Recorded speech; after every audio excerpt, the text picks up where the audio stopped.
அனைவருக்கும் வணக்கம். TNPSC group 4 preparation சம்மந்தமாக நிறைய வீடியோ இப்போ பார்த்துட்டு வந்துட்டுருக்கோம். இந்த பதிவில் 6ஆம் வகுப்புக்கான தெரிந்து கொள்வோம், அதாவது பாடப்புத்தகத்தில் இருக்க தமிழ் பாடப்புத்தகத்தில் இருக்க பாக்ஸ் நோட்ஸில் இருக்க முக்கியமான தகவல்களை இந்த வீடியோவில் பார்க்க இருக்கோம். இதில் தெரிந்து கொள்வோம் அப்படின்னு சொல்லிட்டு கொடுக்குற இந்த மாதிரி ஒரு டீட்டெயில்ஸ்லேருந்து நோட்ஸ்லேருந்து நிறையா கொஸ்டின்ஸ் வந்து குரூப் 4க்கு கேட்குறாங்க. இப்போ நம்ம 6ஆம் வகுப்புக்கான இந்த வீடியோவை பார்க்கலாம். ஏற்கனவே நம்ம என்ன பண்ணியிருந்தோம் அப்படின்னா 6ஆம் வகுப்புக்கு நூல்வெளி அப்படின்னு சொல்லிட்டு ஒரு வீடியோ நம்ம போட்டிருந்தோம். அதில் உள்ள ஆசிரியர்கள் அவங்கள பற்றின விவரங்கள் அந்த வீடியோ போட்டிருந்தோம். அந்த வீடியோவும் டிஸ்கிரிப்ஷனில் கொடுக்குறோம். பார்க்காதவங்க அதையும் பார்த்துட்டு அடுத்த வீடியோ இந்த வீடியோக்கு வாங்க. நம்ம இப்போ தான் கவர்மெண்ட் ஜாப்ஸ் அப்டேட் இதில் நம்ம தொடர்ந்து கொடுத்துட்ருக்கோம். நம்ம சேனலில் சப்ஸ்கிரைப் பண்ணிவிட்டு பாருங்கள்.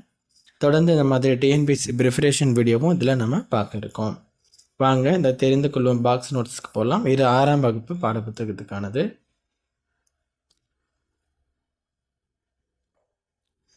தாவரங்களுடைய இலைப்பெயர்களுக்கு ஒரு தமிழில் எப்படி சொல்கிறாங்க அப்படின்னு பார்க்கலாம்.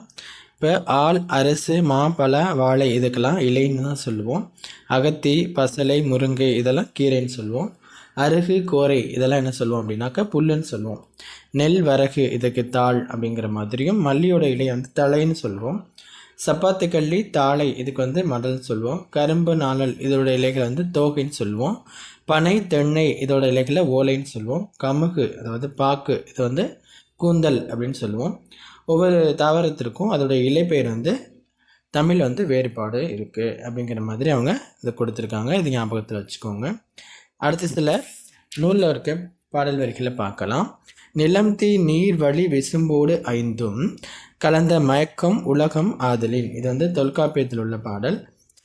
கடல் நீர் முகந்த கமஞ்சொல் எழிலி இது வந்து கார் 40 உள்ள பாடல்.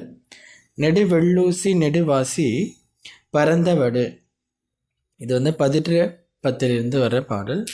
கோட்சுரா எரிந்தன சுருங்கிய நரம்பின் முடிமுதிர் பரதவர் இது வந்து நற்றிணை பாடல்.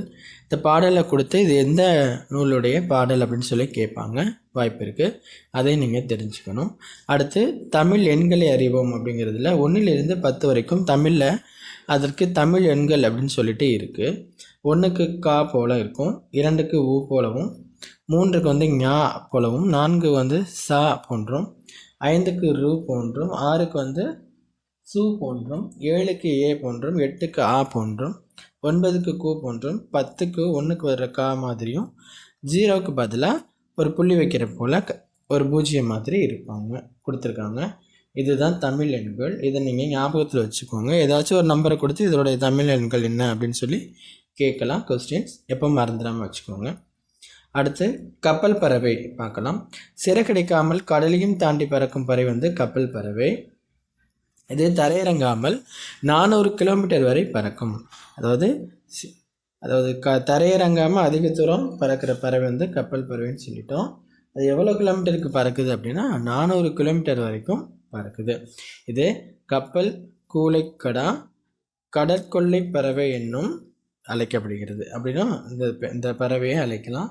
அடுத்து இந்தியாவின் பறவை மனிதர். இன்றைய பறவையியல் ஆய்வாளர்களுக்கு முன்னோடி டாக்டர் சலீம் அலி.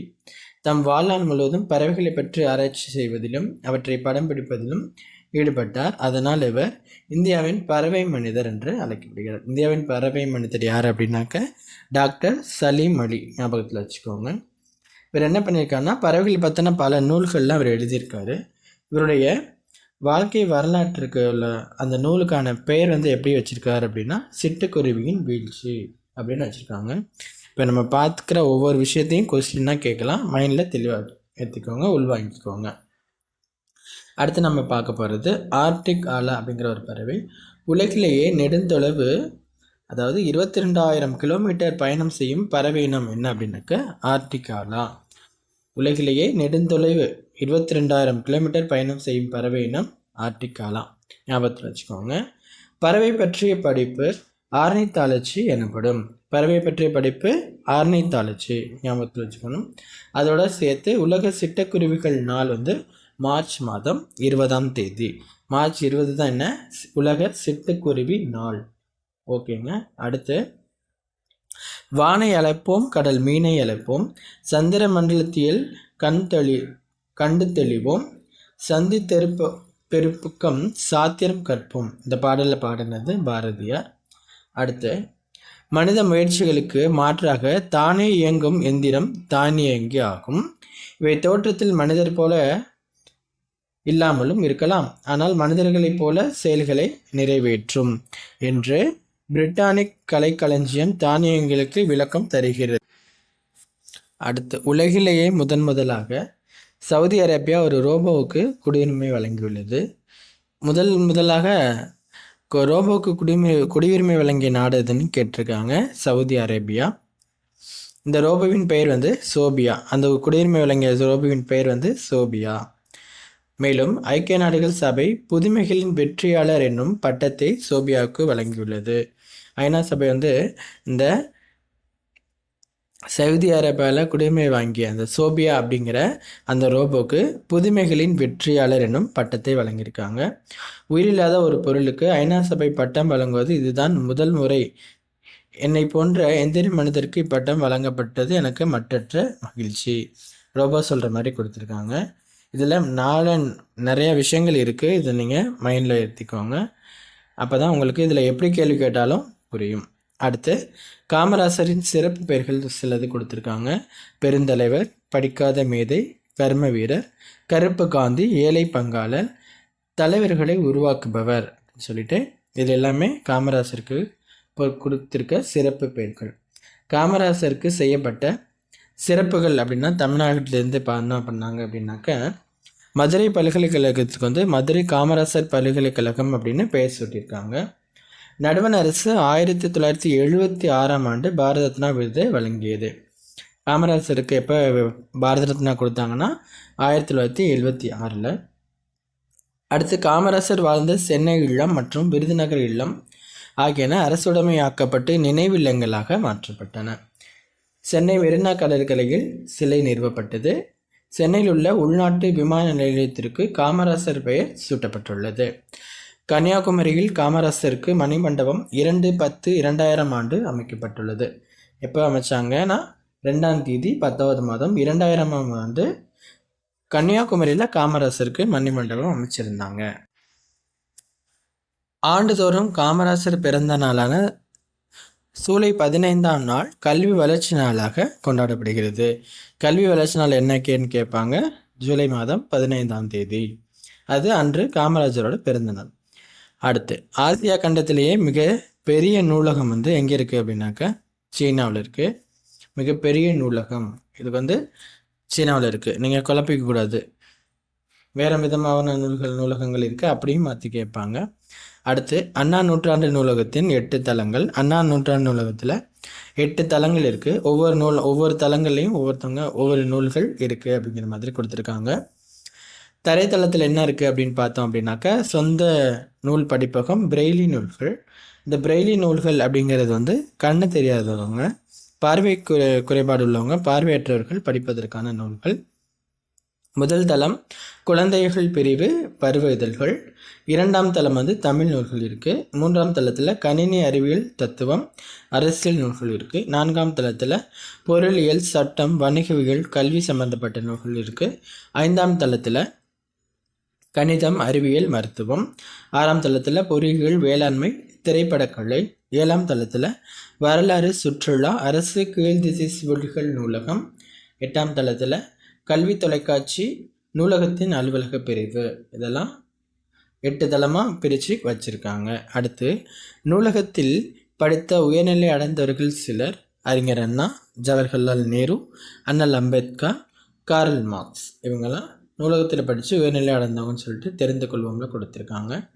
அடுத்து, சிறந்த நூலகருக்கு என்ன விருது வழங்குறாங்க, யாருடைய விருது வழங்குறாங்கன்னு கொடுத்துருக்காங்க பாருங்கள். சிறந்த நூலகருக்கு டாக்டர் ச. ரா. அரங்கநாதன் விருது வழங்கப்படுகிறது. ச. ரா. அரங்கநாதன் இது யாருக்கு கொடுக்குறாங்கன்னா சிறந்த நூலகருக்கான விருது இவர் பேரில் கொடுக்குறாங்க. அடுத்து, வாழ்க்கைக்கு வளம் தரும் மலைக்குழலை வழிபடும் நோக்கில் அக்காலத்தில் போகி பண்டிகை இந்திர விழாவாக கொண்டாடப்பட்டது. தை முதல் நாளில் திருவள்ளுவர் ஆண்டு தொடங்குகிறது. தை 2ஆம் நாள் திருவள்ளுவர் நாள் கொண்டாடப்படுகிறது. தை முதல் நாள் தான் என்ன சொல்கிறோம், திருவள்ளுவர் ஆண்டு. இப்போ தமிழில் திருவள்ளுவர் ஆண்டும் கணக்கு வச்சுக்குவாங்க. திருவள்ளுவர் ஆண்டு என்னைக்கு முதல் நாள் எப்போ ஆரம்பிக்குது அப்படின்னாக்கா தை முதல் நாள், தை 2ஆம் நாள் திருவள்ளுவர் நாள். அது வேற இது வேற, ஞாபகத்தில் வச்சு குழப்பிக்கக்கூடாது, பார்த்துக்கோங்க. அடுத்தது அறுவடை திருநாள் ஆந்திரா, கர்நாடகா, மராட்டியா, உத்தரப்பிரதேசம் ஆகிய மாநிலங்கள் வந்து மகா சங்கராந்தி அப்படின்னு சொல்கிறாங்க. அதே பஞ்சாப் மாநிலத்தில் லோரி அப்படின்னு கொண்டாடுறாங்க.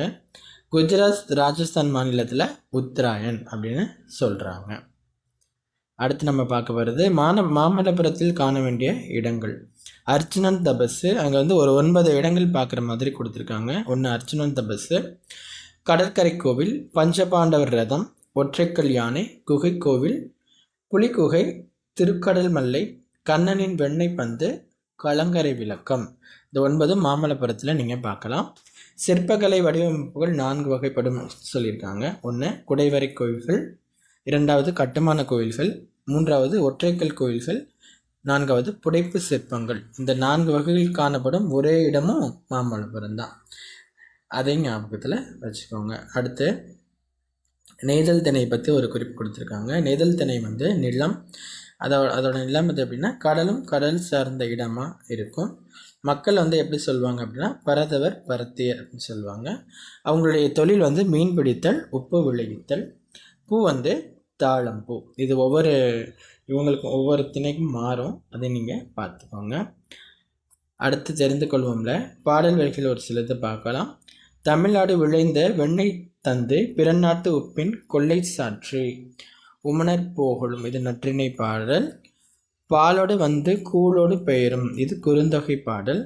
பொன்னோடு வந்து கரியோடு பெயரும், இது வந்து அகநானூறு பாடல். பாடல் வரியை கொடுத்து இது எந்த பாடல்னு கேட்பாங்க.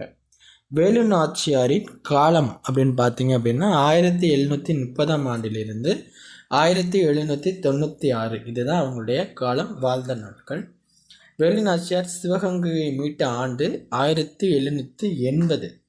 1780 தான் வேலு நாச்சியார் சிவகங்கையை மீட்டிருக்காங்க. இந்த ஆண்டு ஞாபகத்தில் வச்சுக்கோங்க.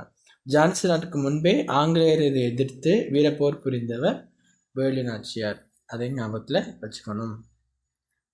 அடுத்து நம்ம ஒரு பாடல் வரி பார்க்கலாம். வாடிய பயிரை கண்ட போதெல்லாம் வாடினேன், இந்த பாடலை இந்த வரிகளை சொன்னவர் வந்து வள்ளலார்.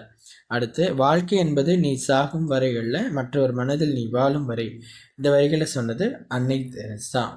அடுத்து குழந்தைகளை தொழிலாளர்களாக மாற்றுவது மனிதத்தன்மைக்கு எதிரான குற்றம்.